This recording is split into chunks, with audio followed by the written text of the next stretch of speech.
Bienvenidos, queridos hermanos, para esta transmisión de este estudio bíblico de este día. Vamos ahora a abrir nuestra Biblia. Hechos capítulo 5, versículo 17 al 42. Vamos a tener una lectura de la palabra de Dios ahí en este pasaje.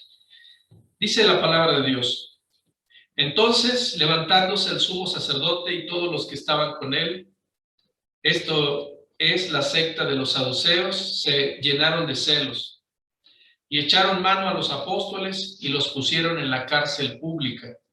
Mas un ángel del Señor, abriendo de noche las puertas de la cárcel y sacándolos, dijo: Id pues en pie en el templo, anunciad al pueblo todas las palabras de esta vida.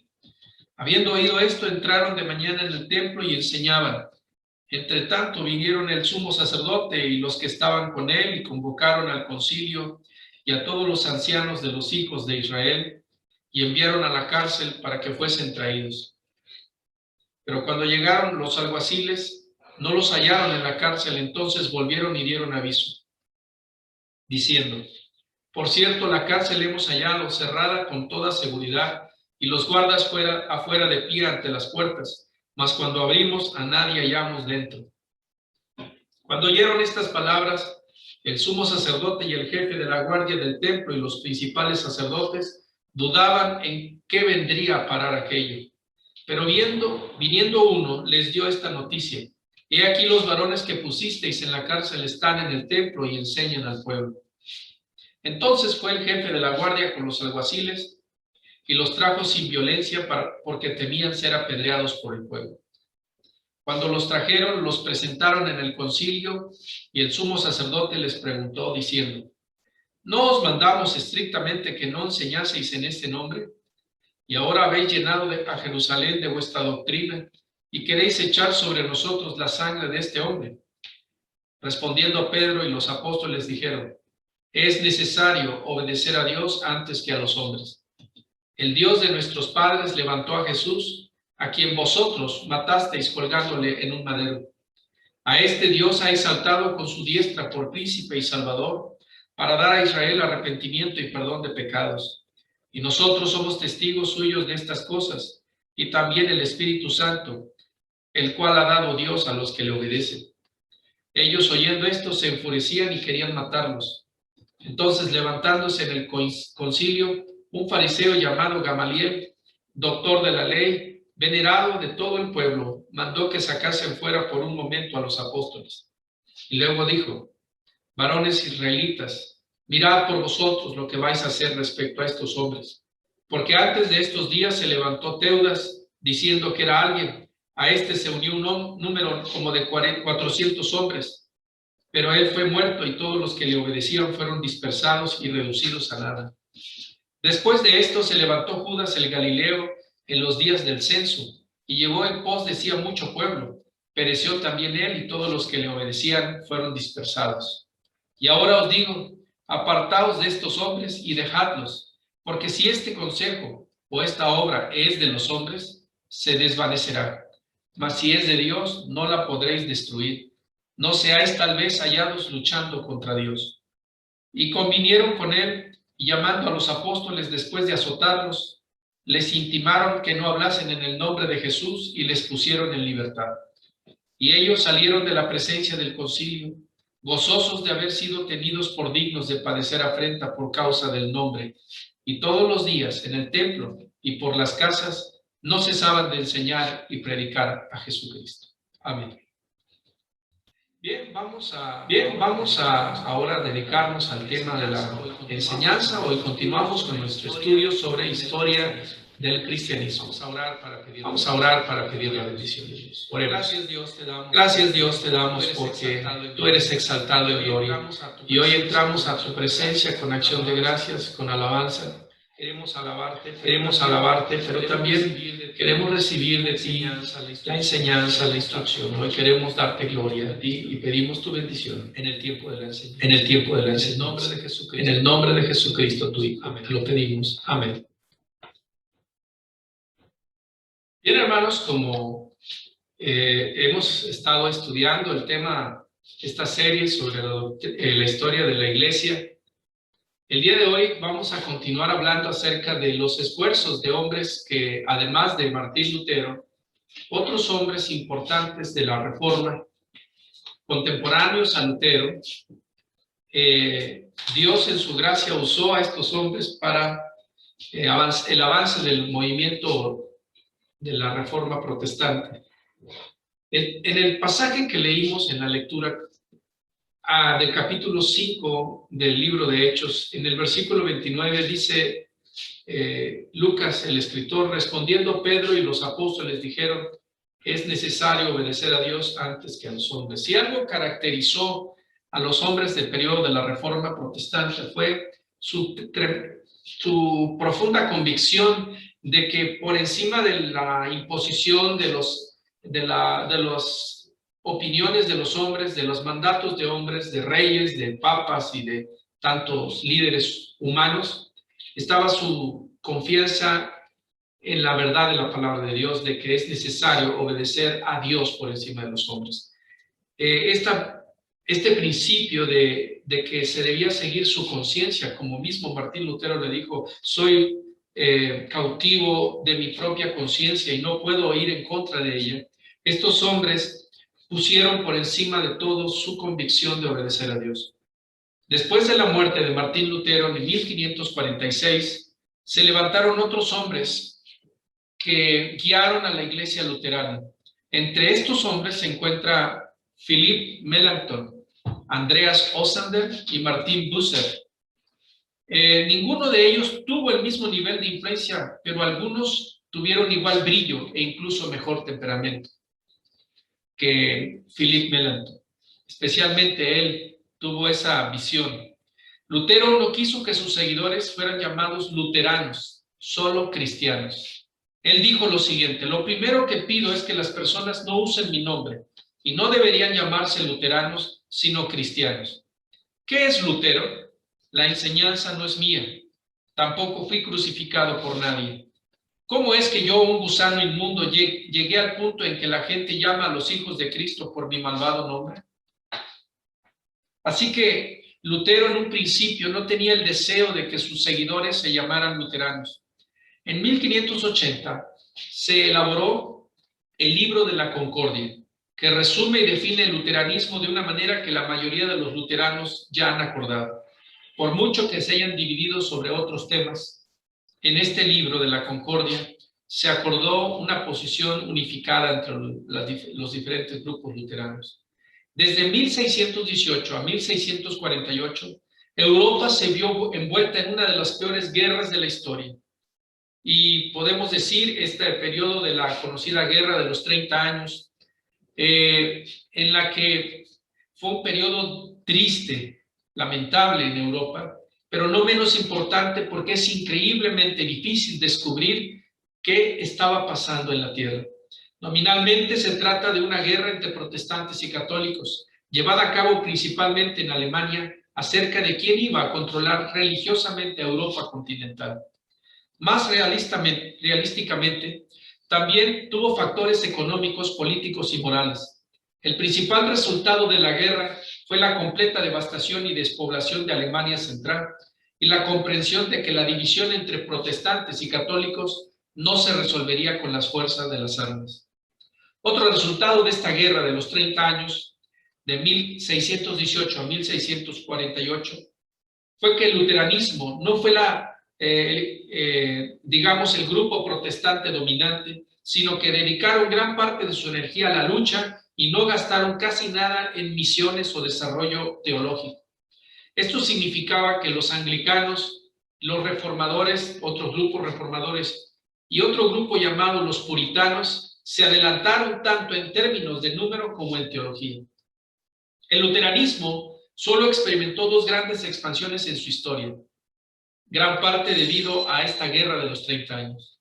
La primera fue hacia el norte, hacia Escandinavia a fines del siglo XVI, y esto fue muy afortunado para los luteranos, ya que significaba que cuando comenzara la guerra de los 30 años, los suecos estarían del lado de los protestantes bajo una de las mentes militares y políticas más grandes que jamás haya existido, Gustavo Adolfo, quien esencialmente inventó la forma moderna de la guerra que más tarde Oliver Crowley copiaría en Inglaterra y que a todas luces era un cristiano verdaderamente devoto.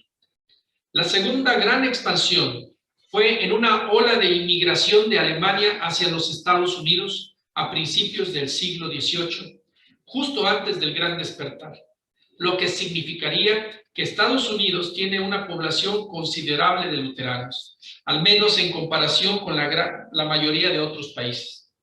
Lutero también mantiene mucha correspondencia en esos tiempos con sus más cercanos colaboradores y su principal aliado en su aventura reformista fue Felipe Melanchthon, al que conoció en Wittenberg en 1518, cuando fue nombrado catedrático de griego en la universidad, y otro nombre importante en el desarrollo de este gran movimiento. El carácter humanista de Melanchthon fue muy resistido por los teólogos luteranos ortodoxos, veteranos de las primeras batallas. Así y con todo, logró reunir gran cantidad de discípulos que propagaron e incluso perfeccionaron sus propuestas. Philippe Melanchthon, el reformador, amigo leal de Lutero y pieza clave de la traducción de la Biblia y padre de la educación alemana, falleció en Wittenberg, cuna de la Reforma Protestante, el 16 de abril de 1560.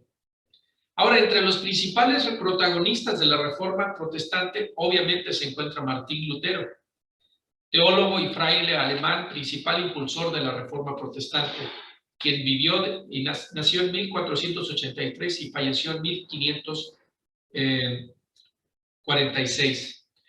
También estuvo Philippe Melanchthon, que nació en 1497 y muere en 1560, que fue su principal colaborador y apoyo de Lutero. Sin embargo, no fueron los únicos. En otros lugares del mundo, en otras zonas de Europa, surgieron movimientos al mismo tiempo y de manera independiente que coincidieron con las mismas ideas de la reforma de Lutero. Uno de sus pensadores fue Ulrico Zwinglio, que nació en 1484 y falleció en 1531. Él fue el impulsor de la reforma protestante en la Confederación Helvética, lo que hoy conocemos como Suiza, y creador de la Iglesia Reformada Suiza. Thomas Müntzer, que nació en 1489 y murió en 1525, predicador alemán, uno de los creadores del anabaptismo. Y también tenemos en Inglaterra a Enrique VIII. En 1491 nació y murió en 1547. Enrique VIII fue rey de Inglaterra, fundador del movimiento protestante conocido como el anglicanismo, una iglesia por decreto real. También tenemos a Juan Calvino, que nació en 1509 y muere en 1564, teólogo nacido en Francia y principal promotor de la reforma calvinista o el calvinismo, una de las ramas del protestantismo.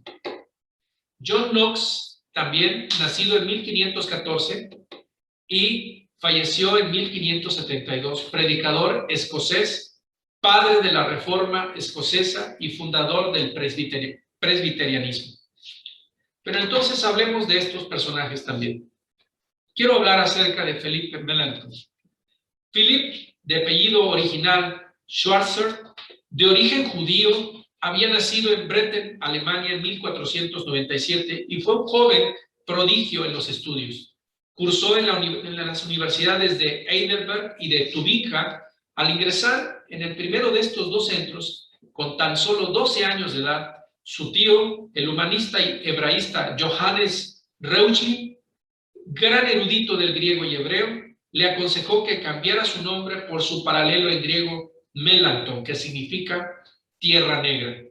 En 1511 ya había obtenido el título de bachiller en artes clásicas. También por este tiempo empezó a escribir sus primeros pensamientos y poemas. En 1514 obtuvo la maestría en artes de la Universidad de Tübingen con tan solo 17 años. Hacia 1517, a la edad de 20 años, publicó un trabajo en el que proponía incorporar al temario de la universidad el estudio de la historia, la poesía, la aritmética, la geometría, la música y la astronomía. Según Melanchthon, estas materias deberían estar incluidas en los programas de las facultades de medicina, derecho y teología. Y precisamente gracias a la influencia de su tío, quien era un reputado erudito, En 1518 obtuvo la cátedra de la lengua griega en la Universidad de Wittenberg. Lutero se fijó en él cuando éste dio su discurso de acceso a dicha cátedra, y pronto se entabló una interesante colaboración entre ambos, a la vez que una gran amistad. Melanchthon se convirtió en su principal colaborador y apoyo. Así, mientras que éste le ayudó a Lutero en el griego y el hebreo, Lutero le enseñó teología e historia de la Iglesia. Le acompañó al famoso debate contra Eck en Leipzig, demostrando allí sus grandes dotes intelectuales y de profunda dialéctica. En 1521, el mismo año en que Lutero fue declarado hereje y prófugo, escribió su libro Lugares Comunes de la Teología, donde defendía los postulados reformistas, ahondando en las formas y costumbres de los primeros cristianos y padres de la Iglesia. Su carácter era más moderado que el de Lutero, por lo cual no se metió en problemas ni protagonizó situaciones de peligro para su integridad. No obstante, fue valeroso defensor de sus ideas y, de hecho, tomó las ideas del movimiento reformista mientras Lutero se vio recluido en el castillo de Wartburg. Consultaba a menudo a este sobre asuntos en los que no sabía qué hacer, pues en esos primeros momentos de ruptura la gente quería diferenciarse de la Iglesia. Algunos en la Baja Sajonia llegaron a rechazar el celibato y el enclaustramiento monástico. En Wittenberg, Karlstadt, otro ex-agustino, Gabriel Zwilling, demandaron la abolición de la misa privada y de la comunión bajo las dos especies, así como la eliminación de las imágenes de las iglesias y la abrogación del magisterio. Por ello, muchos monjes agustinos suprimieron las misas como parte de su ritual. Las cosas estaban escapando de las manos de los propios reformistas, pues muchas de las costumbres por las que antaño valdenses, petrobrucianos, lolardos y husitas habían sido considerados heréticos, ahora los reformistas retomaban y acogían como suyas. Era un despertar de todas las rebeliones y vuelta a los orígenes, aunque la reforma, de forma tan abrupta como incluso los propios líderes reformistas, no sabían cómo sobrellevar ni gestionar tantas ideas. Prueba de ello fue la cuestión motivo de una consulta por parte de Melanchthon a Lutero. Este tenía que ver con asuntos planteados por los mismos agustinos de Wittenberg, con respecto a si a los reformistas debían o no rechazar el peregrinaje a los lugares santos, el ayuno y otras formas de piedad. A ello Lutero lo respondió: si eres un predicador de la misericordia, no predicas una misericordia imaginaria, sino una verdadera. Si la misericordia es verdadera, debes padecer el pecado verdadero y no imaginario. Dios no salva a aquellos que son solo pecadores imaginarios. Sé un pecador y deja que tus pecados sean fuertes, pero deja que tu confianza en Cristo sea más fuerte y regocíjate en Cristo, quien es el vencedor sobre el pecado, la muerte y el mundo. Cometeremos pecados mientras estemos aquí, porque en esta vida no hay un lugar donde la justicia reine. Nosotros, sin embargo, dice 2 de Pedro 3:13, estamos buscando más allá un nuevo cielo y una nueva tierra donde reine la justicia. Y hasta aquí el comentario de Lutero. Parece ser que, sin ser categórico, Lutero quería mostrar a sus seguidores que no era necesario tanta apariencia externa, ni tantos sacrificios para aparentar perfección o santidad, pues el cristianismo no buscaba una perfección aquí en la tierra, sino en el futuro. También, a su vuelta en 1522 a Wittenberg, Philipp Melanchthon observó cómo muchos habían ido demasiado lejos en su celo por los cambios, pues empezaron a invadir iglesias, destrozando imágenes y otro tipo de excesos que no eran aprobados por el líder reformador.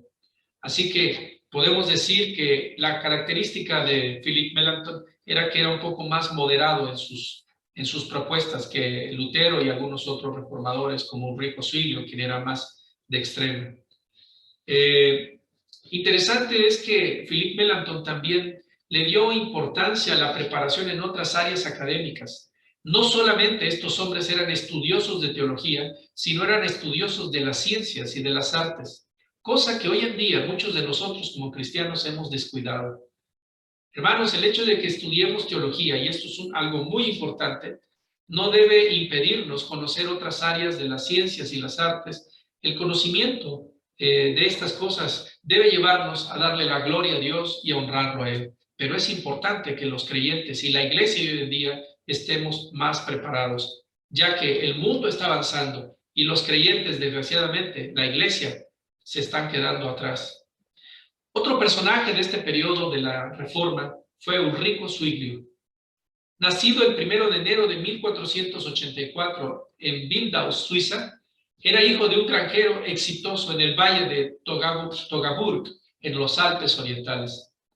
Tras enamorarse del conocimiento por la influencia de su tío, Ulrico se fue a estudiar a Basilea y a Berna, donde el humanismo estaba en el pleno furor.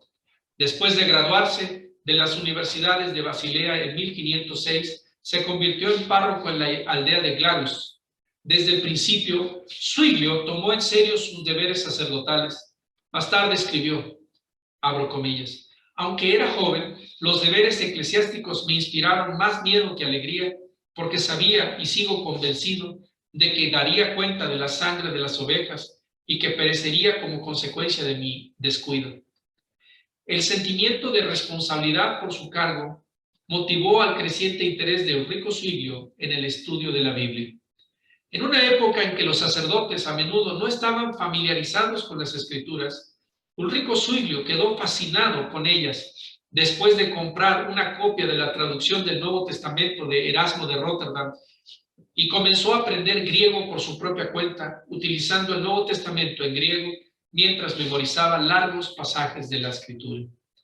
En 1519 se convirtió en sacerdote de la ciudad de Zúrich y comenzó a predicar desde el Nuevo Testamento con regularidad.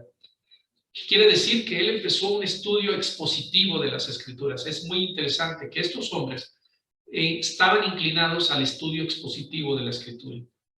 Para ese momento, Ulrico Zwinglio ya había llevado a ser un admirador del movimiento de la Reforma y sus propias conclusiones eran muy similares a las de Martín Lutero, ya que Zwinglio le preocupaba en sobremanera la superstición del pueblo y la explotación por parte del clero. La influencia de Zwinglio en la ciudad de Zúrich crecía poco a poco y llegó a ser muy grande, tanto que cuando llegó un vendedor de indulgencias a la ciudad, hizo que el gobierno de Zúrich lo expulsara. Ulrico Zwinglio se convirtió en blanco de ataques porque, según sus críticos, estaba absorbiendo las ideas reformadoras de Lutero. Más tarde, el propio Ulrico Zwinglio dijo que había llegado a las mismas conclusiones que Martín Lutero, no porque las hubiera copiado del reformador alemán, sino por el estudio de las Escrituras. Para 1522, Zwinglio estaba listo para lanzar su reforma en Zúrich y el gobierno de la ciudad lo respaldaba. En privado, Ulrico Zwinglio comenzó a desafiar las costumbres de la cristiandad medieval que él consideraba no bíblicas. Había luchado contra el celibato clerical durante algún tiempo y en 1522 se casó en secreto.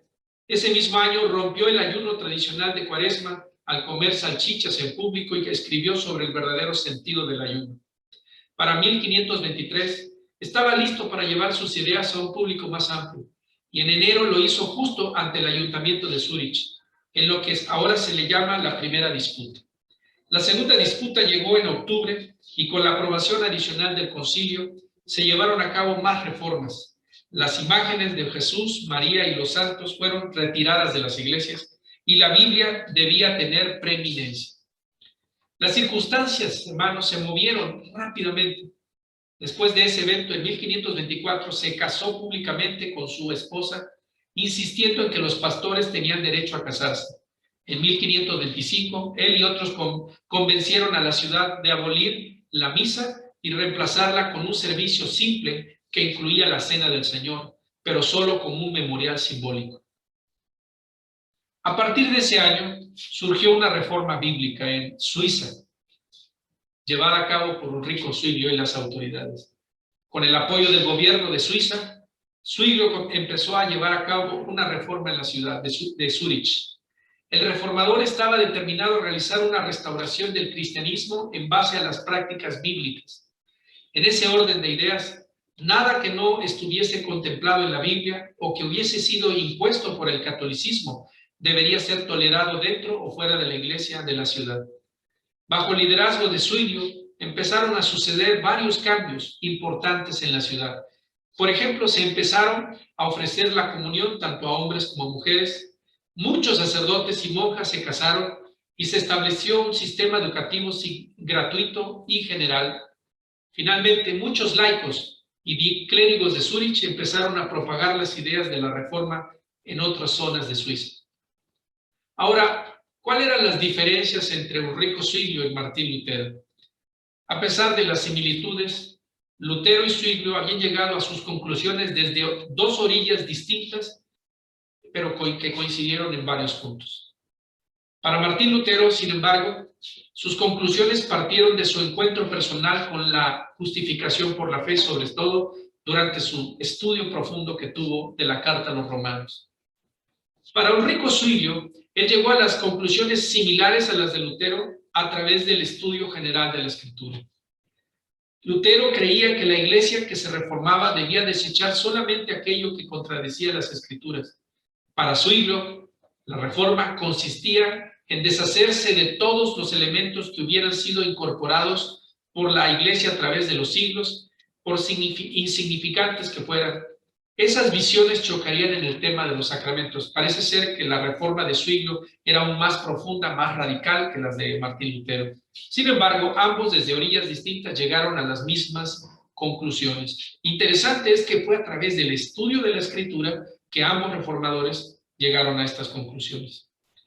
En una reunión en 1529 en Marburgo, convocada con el propósito de unir a los dos movimientos, al movimiento de Lutero y al de Zwinglio, Lutero y Zwinglio se encontraron. Aunque estuvieron de acuerdo en 14 puntos de doctrina, tropezaron con el 15º, que fue la Cena del Señor.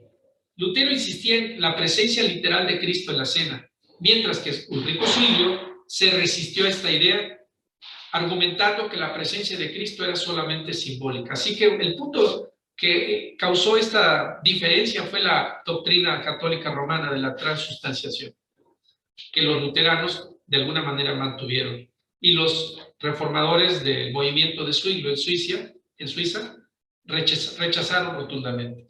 Ellos argumentan que la presencia de Cristo es solamente simbólica en los elementos de la Cena del Señor. Ahora bien, la Confederación Suiza no era un estado centralizado. La Confederación Helvética, como se le conoce realmente el nombre oficial de lo que hoy es Suiza, estaba compuesto por diferentes, provincias.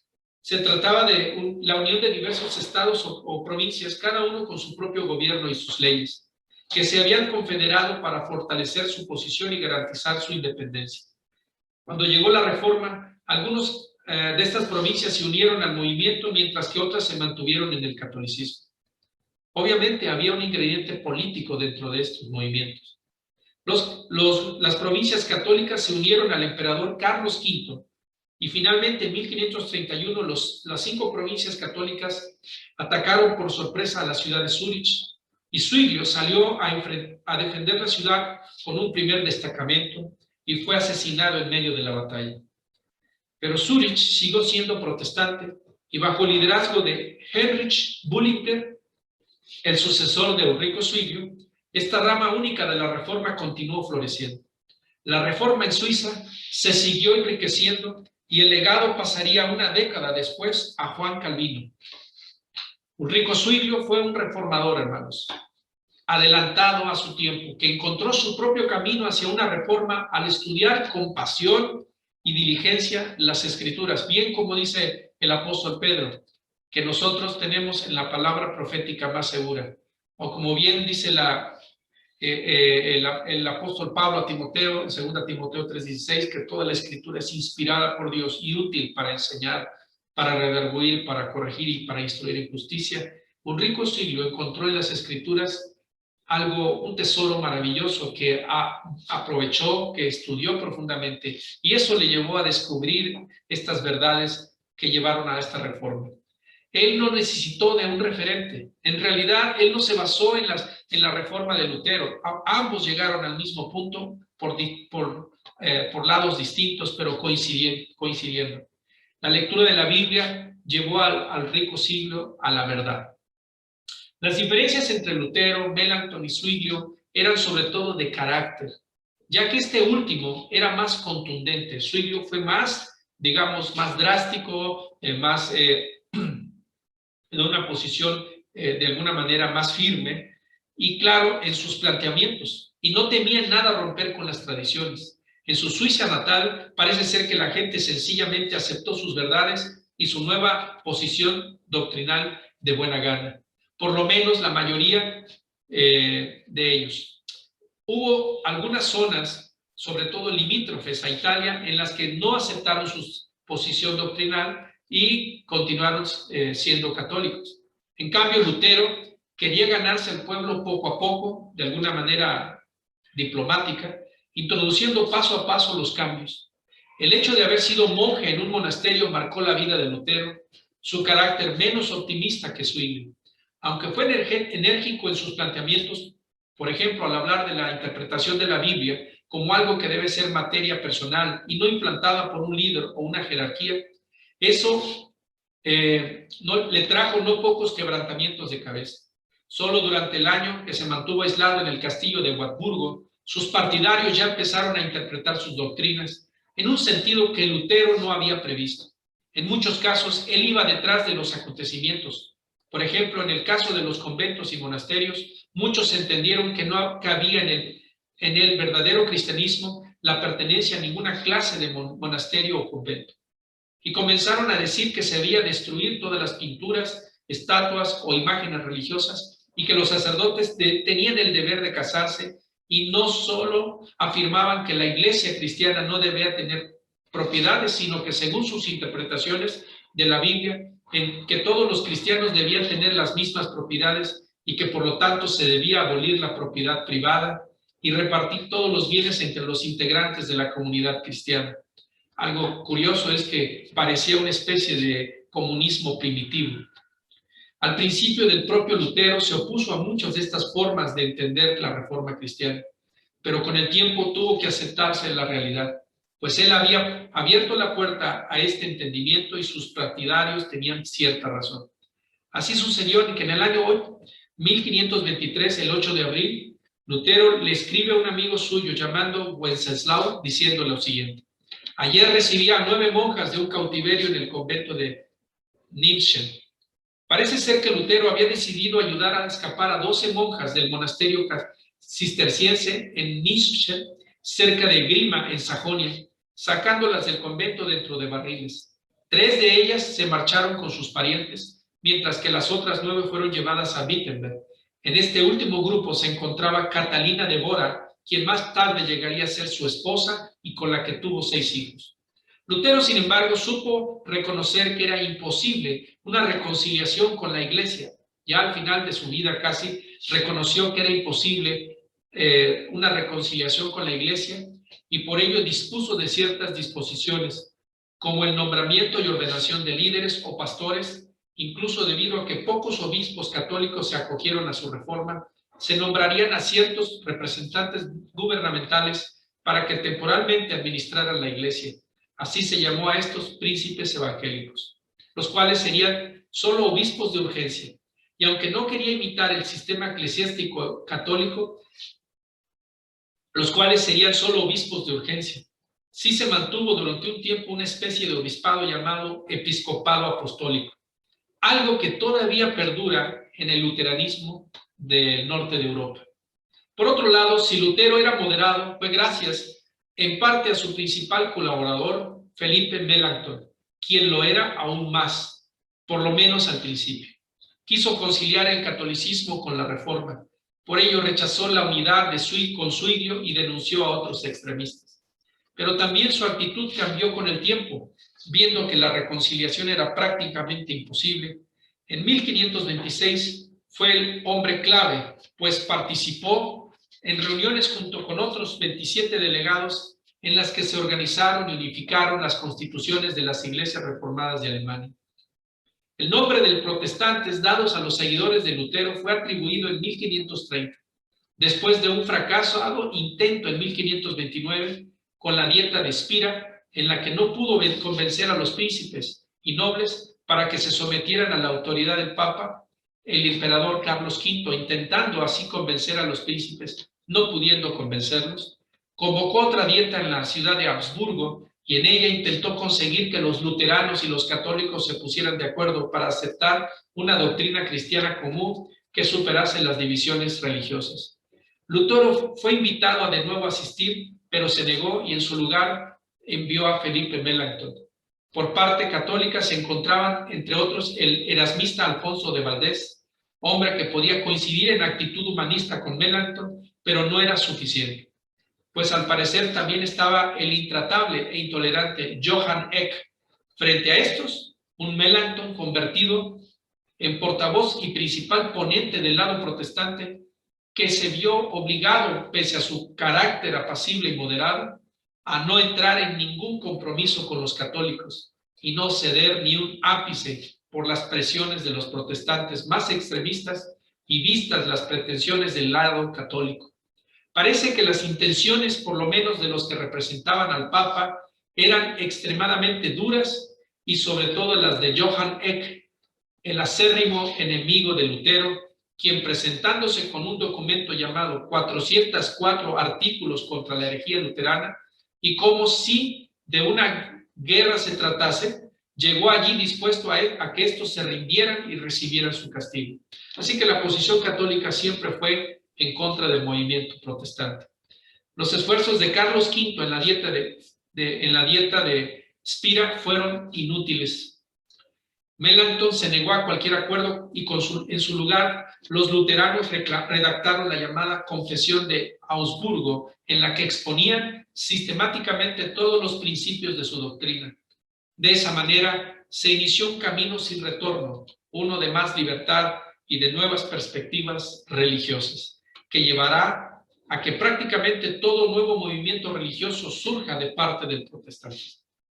Como dije, hermanos, el pasaje de Hechos capítulo 5, cuando dice Pedro y los apóstoles dijeron, es necesario obedecer a Dios antes que a los hombres, de la misma manera estos hombres de los diferentes movimientos reformados, ante una verdad tan contundente y ante una conciencia tan abierta, decidieron obedecer a su conciencia y pusieron por delante la obediencia a Dios, por encima de las ideas de los hombres.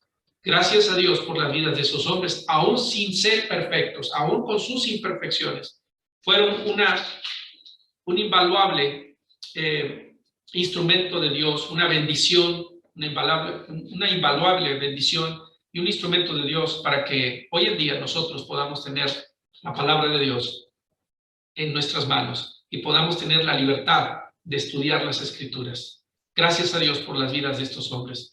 Y con esto cerramos la clase del día de hoy. Les saludamos, les invitamos a que sigan adelante estudiando esta serie sobre historia del cristianismo. Que Dios les bendiga.